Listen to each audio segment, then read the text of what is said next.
Bienvenidos a la cuarta temporada de Metamorfoseando, tu podcast de desarrollo personal, donde cada jueves encontrarás ideas e inspiración para perseguir tu ideal de éxito y hacerlo realidad. Muy buenos días a todos y bienvenidos a un nuevo episodio del podcast. En el día de hoy, para hablar del despertar emocional y psicológico que se produce al emigrar. Y para ello hemos invitado hoy al podcast a Irene Paola Garza del Valle, psicoterapeuta, migrante y autora de un fantástico libro que encontraréis en las notas del episodio. Irene, muchas gracias por aceptar la invitación y bienvenida al podcast. No, Miriam, qué linda. Muchas gracias a ti por la invitación, por ese pedazo de presentación y por invitarme a formar parte de este proyecto tan lindo. Bueno, pues gracias a ti. Yo creo que va a ser un placer escucharte en estos minutos que dure la conversación y más aún tratándose de un tema como este, ¿no? Que yo creo que mucha gente que esté viviendo en otro país o haya vivido se va a sentir identificada, porque creo que esto de migrar, pues es verdad que conlleva muchos retos, muchos desafíos asociados, pero también hay una parte muy bonita, muy transformadora, muy enriquecedora, como es precisamente eso, ¿no? El despertar emocional y psicológico. Totalmente, totalmente. Creo que justo el nombre de este podcast y de tu proyecto, Metamorfoseando, sintetizan muy bien lo que nos pasa a los migrantes, porque muchas veces creemos que estamos cambiando de lugar, pero lo que más se transforma es nuestro interior, nuestra visión de vida, nosotros como personas, es totalmente una reconstrucción, ¿no? Entonces, sí, definitivamente el migrar a veces nos abre los ojos a cosas que no éramos capaces de ver cuando vivíamos en nuestro país o en nuestra ciudad de toda la vida. Y esto es soltar todas las cosas que dejamos familia, amigos, objetos materiales, trabajos, parejas, dejamos muchas cosas, cada quien según su experiencia deja unas u otras, pero cuando soltamos también eso nos ayuda a tener conciencia de lo que es realmente importante. Entonces, el despertar es brutal. Sí, fíjate que decías una cosa interesante, ¿no? Nos abre la posibilidad como a nuevas cosas, a nuevas metas, a nuevas ideas y yo creo que muchas veces también es como un despertar del letargo en el que vivíamos, ¿no? De esa desconexión. Es como que de repente te encuentras con un mundo lleno de posibilidades y también como una manera de cuestionar la receta de la felicidad que nos habían vendido o que habíamos comprado. Claro, mencionas dos cosas sobre todo que me resuenan mucho. La primera como esta receta, o sea, como que en parte pues es la realidad que conocemos, en la que crecemos según nuestra familia, según nuestro país, según nuestro contexto, en esa realidad. Y cuando salimos y vemos otras posibilidades en otra cultura o en otro país, pues obviamente nos hace reflexionar qué tanto lo que estábamos haciendo o el cómo estábamos viviendo es realmente la forma elegida o la forma que un poco como lo decías, ¿no? Seguimos un poco como en automático, sin cuestionarnos, ¿no? Y por el otro lado, también es cierto que además de esto que vamos haciendo de forma muy automática, o sea, siempre he pensado que o sea, conforme vamos creciendo, vamos dando esos pasos esperados, ¿no? Por la sociedad, por nuestra familia, por todo. Que si la escuela, que si estudiar y ahora conocer una pareja y casarse y tal. Y a veces en esos pasos esperados también como que parte de nuestra esencia puede no encajar y no nos lo habíamos preguntado.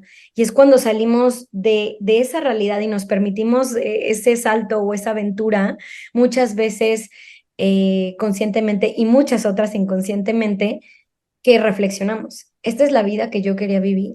Esta es la vida que a mí me va a hacer feliz.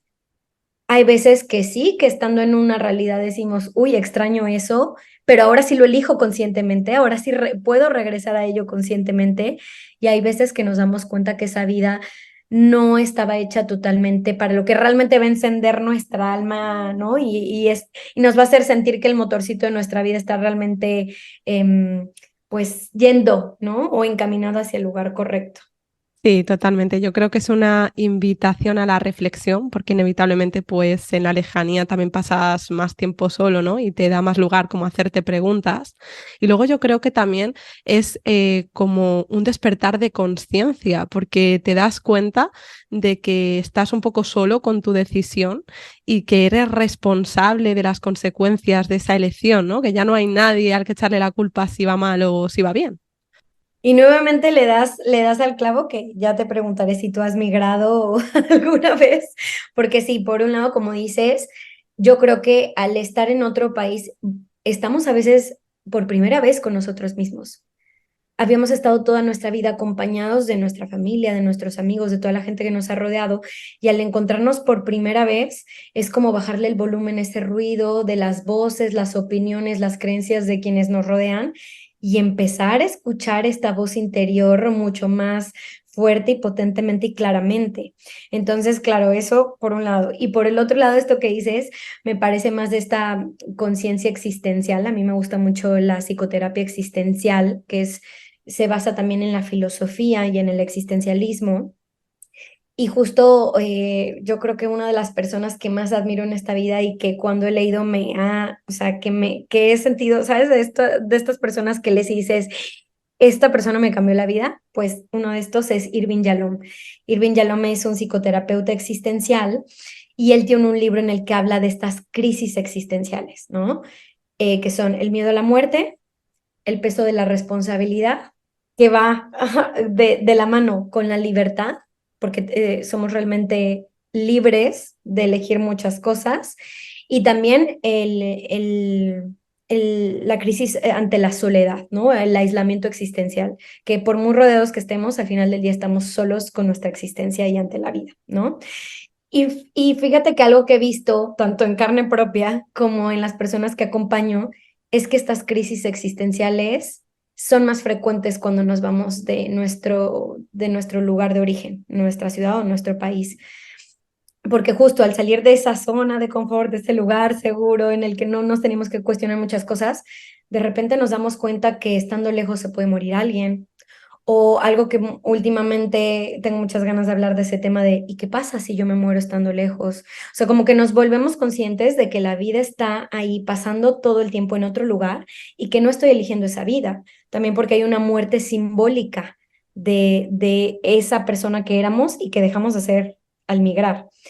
Eso con la crisis existencial de la muerte. Por el otro lado, el de la soledad, pues creo que es muy claro, ¿no? Porque es volver a construir vínculos y por un tiempo estar a distancia con quienes queremos y al mismo tiempo empezar a estar con nosotros en lo que conocemos más gente. Entonces, pues nos enfrenta así directito, ¿no? Clavadito.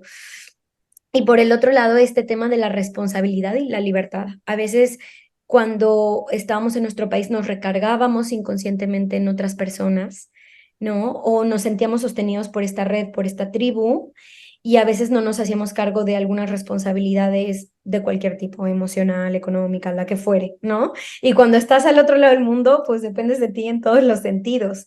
Entonces, y bueno, más la libertad, que desde la libertad muchos de nosotros, no todos somos, en el mundo desgraciadamente hay migrantes involuntarios, gente que por temas de refugio, de huir de las realidades tan tristes y lamentables de sus países, pues se ven forzados a migrar, pero el migrante voluntario sí usó esa libertad, ¿no? Y cómo esa libertad te lleva a darte cuenta que esa elección que has hecho tiene otra cara de la moneda y que es tu responsabilidad cargar con eso. O sea, es un tema bastante profundo que espero haber explicado bien, pero sí, justo lo que dices, se da este despertar existencial, ¿no?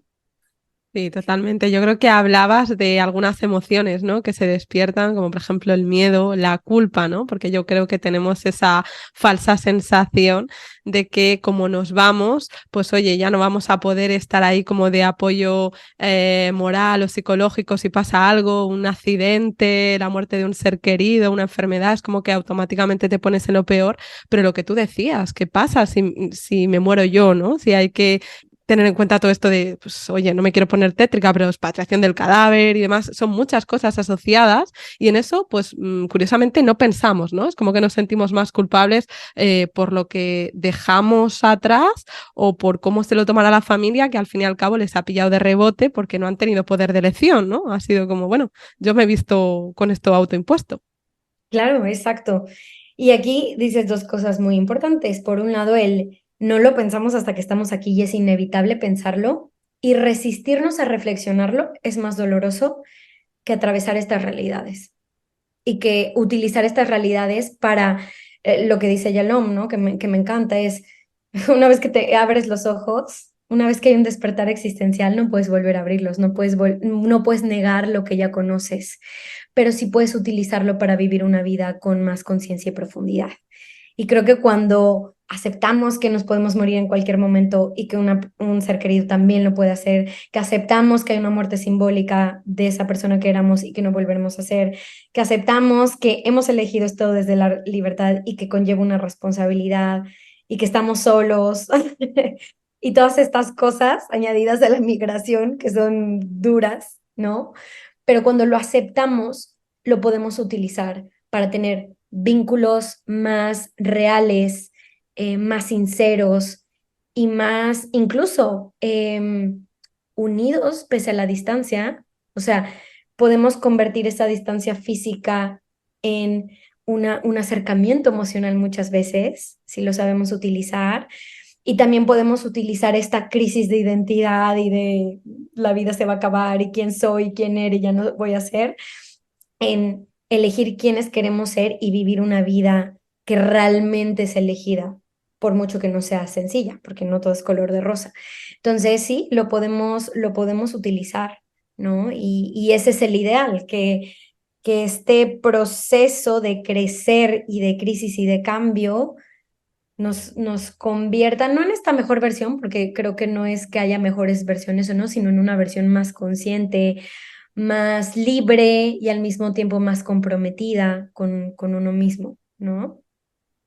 Sí, totalmente. Yo creo que no hay que tratarlo como un tema tabú, que es normal que se te pase ese pensamiento por la cabeza, pero tampoco dejarse llevar, ¿no? Ni martirizarse por ese pensamiento constantemente, porque entonces al final no viviríamos. Y yo creo que una de las claves precisamente para afrontar la culpabilidad es conectar con el merecimiento, ¿no? De, oye, mira, ¿acaso no me merezco yo esta nueva etapa en el extranjero? ¿No me merezco vivir mis sueños, perseguir mis metas?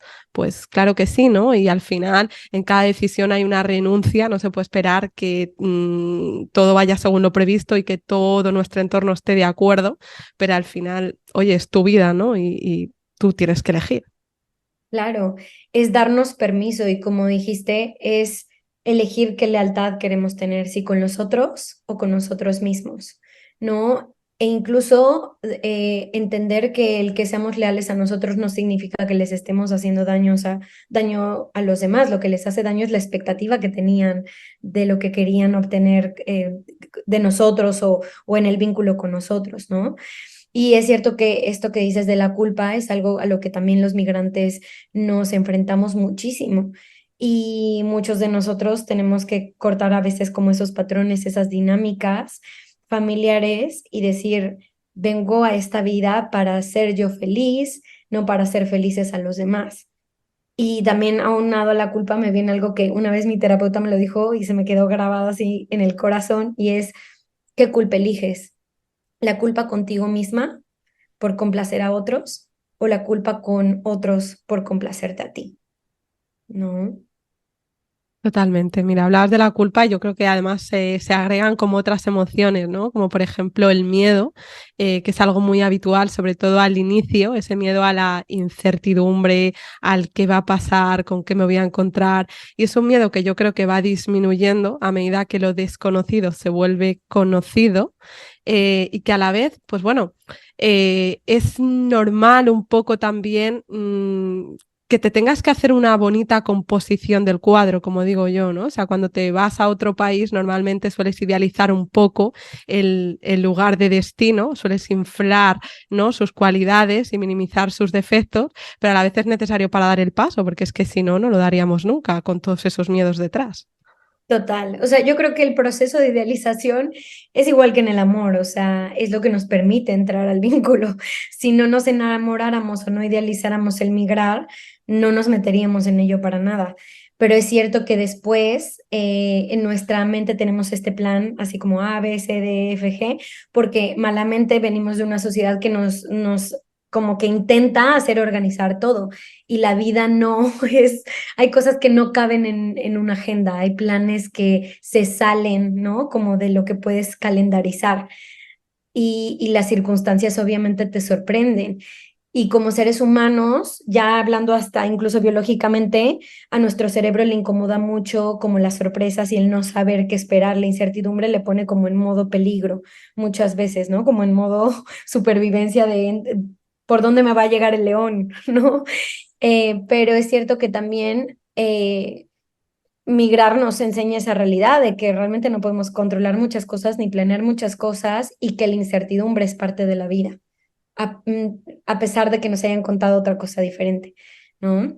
Y sí, o sea, también está este proceso como de resistencia, porque a mí me pasó, había venido mochilazo a Europa, España me encantó, ni siquiera había bajado a Sevilla, yo estoy en Sevilla, pero pues se veía bonito en fotos y yo ya había ido a Madrid y a Barcelona y yo creía que ya había visto lo suficiente como para irme, ¿no? Entonces llegué en verano, imagínate en agosto, esto así desértico, con un calorón y pensé que había cometido el peor error de mi vida.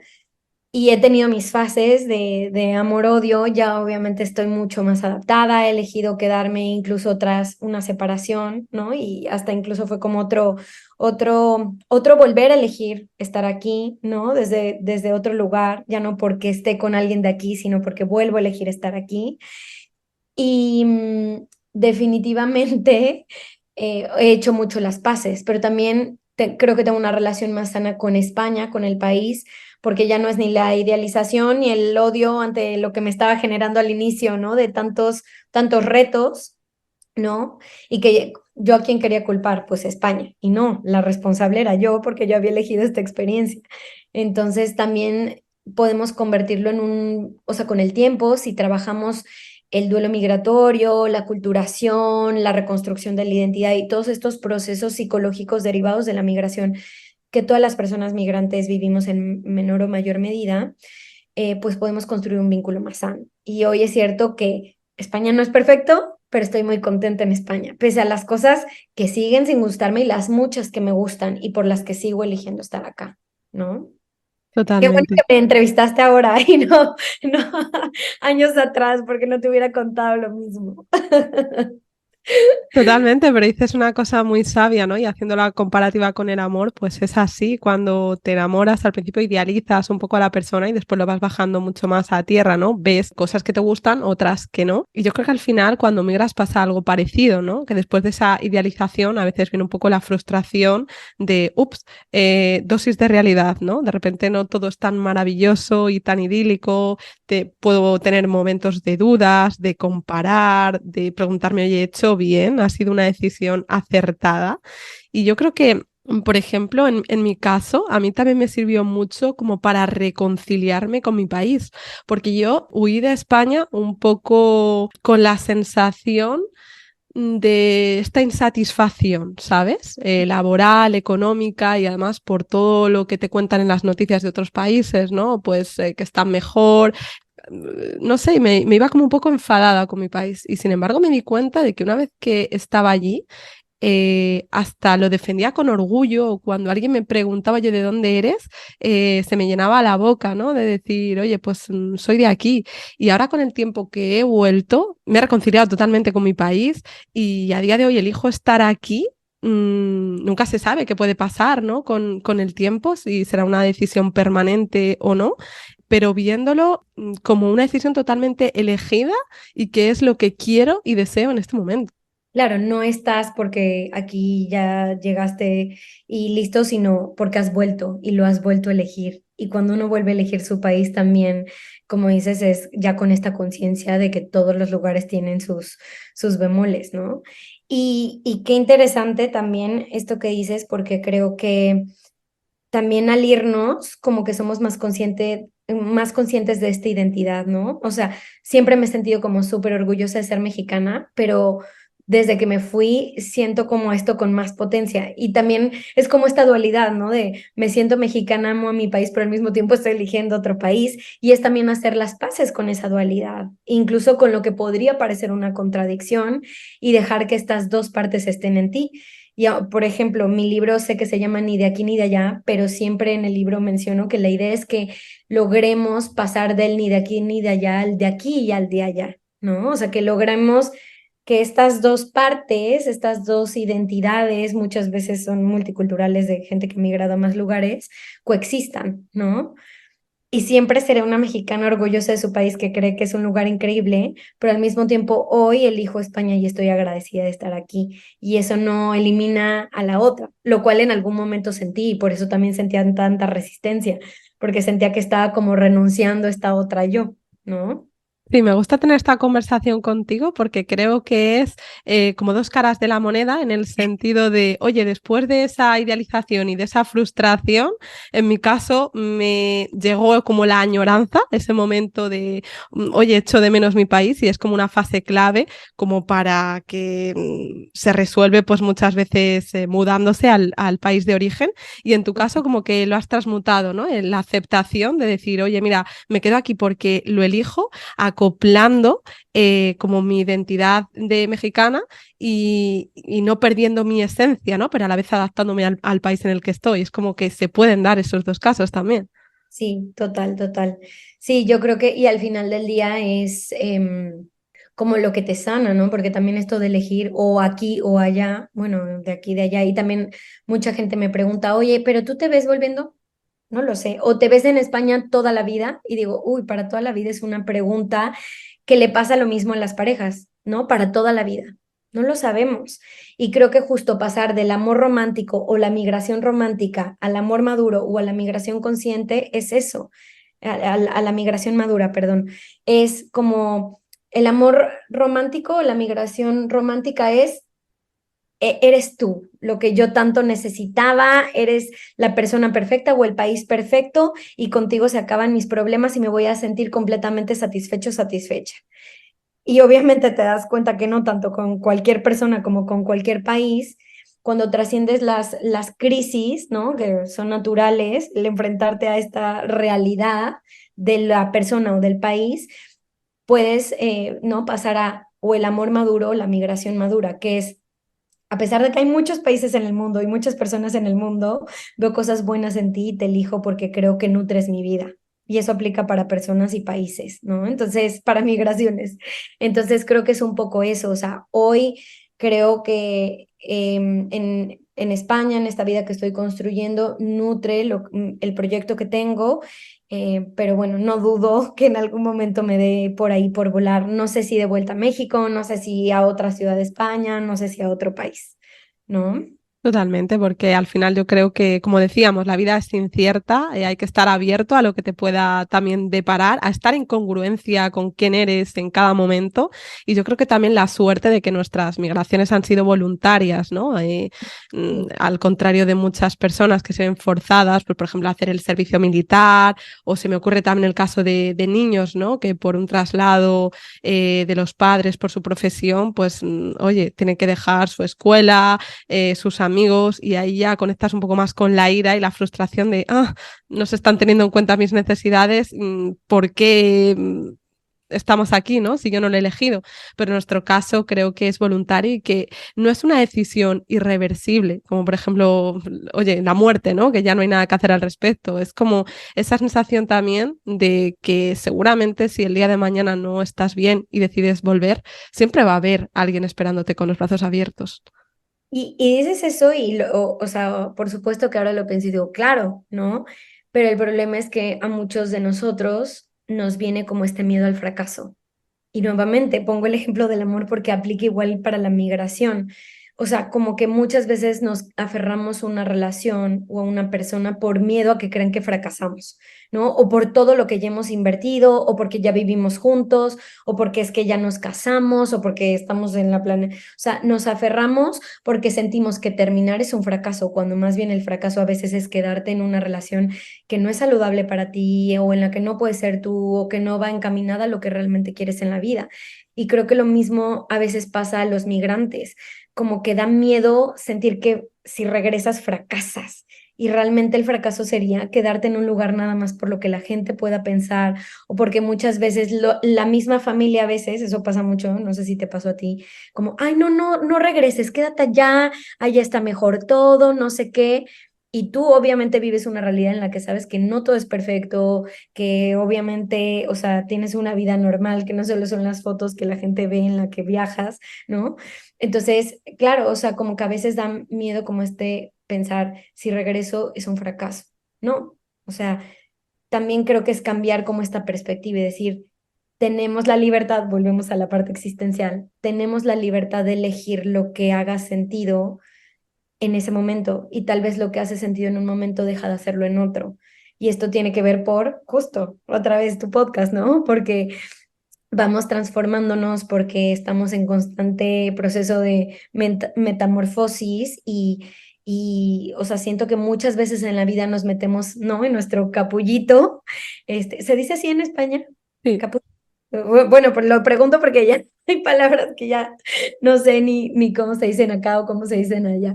Pero bueno, nos metemos en nuestro capullito y estamos en este proceso y nos convertimos en otros yo. Y muchas veces pasamos eso en la vida, de como adentrarnos al capullito tras una crisis, resguardarnos y transformarnos y ser nuevas personas, obviamente manteniendo algunas cosas de nuestra esencia, pero soltando otras versiones viejas de nosotros mismos. Y es un proceso que al inicio puede dar mucho miedo, pero cuando nos damos cuenta que cada vez que lo transitamos, crecemos o somos más reales y honestos con nosotros mismos y con los demás, también es gratificante y dejamos de tenerle tanta resistencia, ¿no? No sé tú qué pienses. Sí, totalmente. Yo creo que somos seres cambiantes y al menos yo me permito cambiar de opinión. O sea, que lo que he sido antes no me define a lo mejor en el futuro, ni mi profesión, ni mis gustos, ni mis intereses, porque vas atravesando diferentes momentos vitales, vas conectando una gente con otra. Entonces yo creo que también tenemos que perder un poco el miedo a soltar y de nuevo a las expectativas que los demás tengan de nosotros, ¿no? Porque en qué medida puede ser un fracaso volver. ¿Qué dice eso de ti? Que no has conseguido quedarte ahí de manera duradera, como si eso realmente fuera el éxito. Porque a lo Mm. mejor lo que el éxito es para mí, para otra persona no lo es, ¿no? Entonces al final es un poco como, de nuevo, reflexionar y para mí estar siempre en congruencia con quién eres en cada momento. Para mí es como la clave un poco de la felicidad, ¿no? Total, total. Y por ejemplo, lo que era para, incluso para dentro de nosotros mismos, ¿no? O sea, lo que para la Irene de hace 2 años era éxito, no lo es para la de hoy. La Irene de hace 2 años estaba obsesionada con las redes sociales y creía que su valor como profesional dependía de los likes o los seguidores. Y hoy te puedo decir que el éxito para mí está en hacer cosas que se sientan bien, con gente con la que siento que realmente conecto, hablando de temas de los que realmente quiero hablar y no solamente porque crea que me va a dar más likes o más seguidores. Y también nuestro concepto de éxito cambia, ¿no? Y tal vez me preguntas lo mismo en 2 años y tengo totalmente otro concepto y te digo que para mí éxito es, yo qué sé, tener un refugio para perros, que seguramente en algún punto lo logre, espero. Pero, o sea, siento que también es eso, ¿no? Como ganar esa flexibilidad de cómo movernos y de no resistirnos y de saber que al final del día estamos en casa, que pueden cambiar algunas cosas, pero que siempre que estemos conectados a nosotros va a ser hogar, ¿no? Que tal vez en el hogar hacemos algunas remodelaciones, pero sigue siendo hogar, ¿no? Totalmente. Y sobre todo, yo creo que afianzar la idea de que una de las cosas buenas que traen las migraciones es poder convivir mejor con la soledad.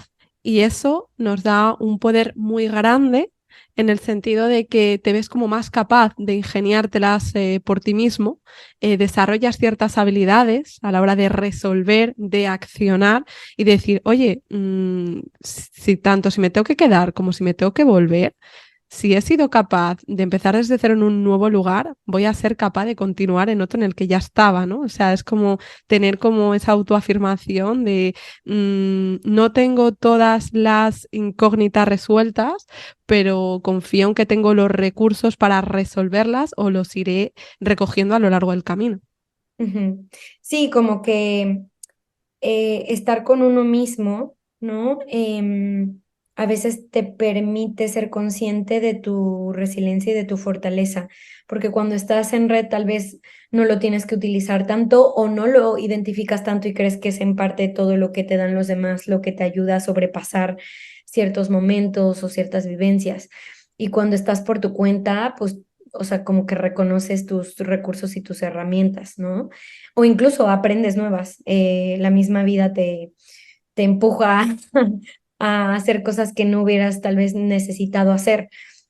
Hace poquito estaba leyendo un artículo y se me quedó bueno, la palabra, no recuerdo si era coreana o japonesa, y ni siquiera sé si se dice así, Honjok o Onjok, Jok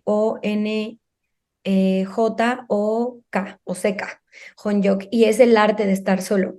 Y hablan de esto, ¿no? Como de no solo es como este tiempo individual, sino como la capacidad de tener como este autodiálogo, esta reflexión, este momento de introspección, ¿no? Y de hacer estos espacios y nutrir estos espacios con la conciencia de que al final del día es lo que te aportan crecimiento y la capacidad de estar con otros después. ¿No? Entonces, pues sí, creo que la migración muchas veces nos obliga, nos orilla, pero después se agradece. O sea, para mí sí es bien importante tener mis momentos de soledad conmigo. Es rico también después de estar con gente, ¿no? Como que dices, un poquito de silencio, un poquito de paz, y cuando uno deja de huirle y aprende a sentirse cómodo y a salvo, creo que termina siendo muy nutritivo, ¿no? Sí, esta emoción me conecta un poco con otra, ¿no? Que no hemos hablado, que es un poco esa tristeza que a veces se da, pues, al añorar a los seres queridos o incluso la pérdida un poco de tu rutina, de tus tradiciones. Pero también hay que verlo como nuevas posibilidades de redefinir quién eres, de redescubrir nuevos roles, ¿no? Porque al final está ahí la barrera del idioma, esa tristeza de no poder expresarte pues en profundidad, o utilizar el humor, incluso la comunicación no verbal, ¿no?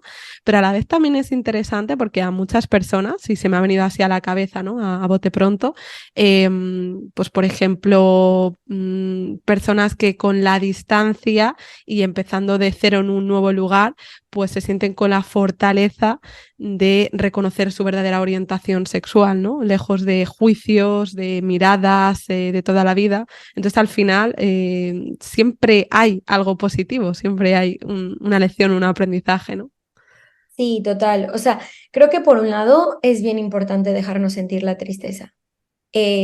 Justo hablaba hace un ratito con una paciente, ¿no? Como que luchamos mucho contra esas emociones porque no nos enseñan cómo navegarlas. Y justo le decía, entre más nos resistimos, más se van acumulando. Y a veces lo más saludable es darnos espacio para sentirnos tristes, o sea, decir, me voy a dar el ratito, no que venga la tristeza a mí y me casi casi que me posesione, ¿no? Sino más bien como decir, siento tristeza, me voy a dar un ratito, que yo elijo, en donde yo preparo el espacio y me dejo, pero sé en qué momento salgo, y eso me da un poquito de seguridad y no la evado, sino que la permito poquito a poco, ¿no? Y de esta forma también como validar que sí, hay una parte de nosotros que es necesario y es saludable que se sienta triste, porque si no te sientes triste, entonces es como si no hubieras perdido nada. También sería una alarmita, ¿no? Que no sientas nada, nada, nada de haberte ido, ¿no? Pero por el otro lado, como dices, o sea, como tener la capacidad de, ok, me dejo sentir, pero no me estaciono ahí y soy capaz de ver estas otras cosas, ¿no? O sea, estas virtudes de haber migrado, ¿no? Totalmente. Bueno, pues yo voy a aprovechar este momento así como de calma que me ha generado esta conversación. No sé si también por las horas que son, que ya lo hemos hablado fuera de cámara, pero vas a ser mi primera vez grabando una entrevista, ¿no? Así a estas horas de la noche. Yo creo que también con la luz aquí, no sé si lo podéis ver, pero eh, como que invita a eso, ¿no? También a esas reflexiones y a sacar un poco, pues bueno, esa añoranza también. Así que ha sido un súper placer. Yo seguiría y seguiría hablando contigo porque se me ha pasado el tiempo volando, pero también por el tiempo que es.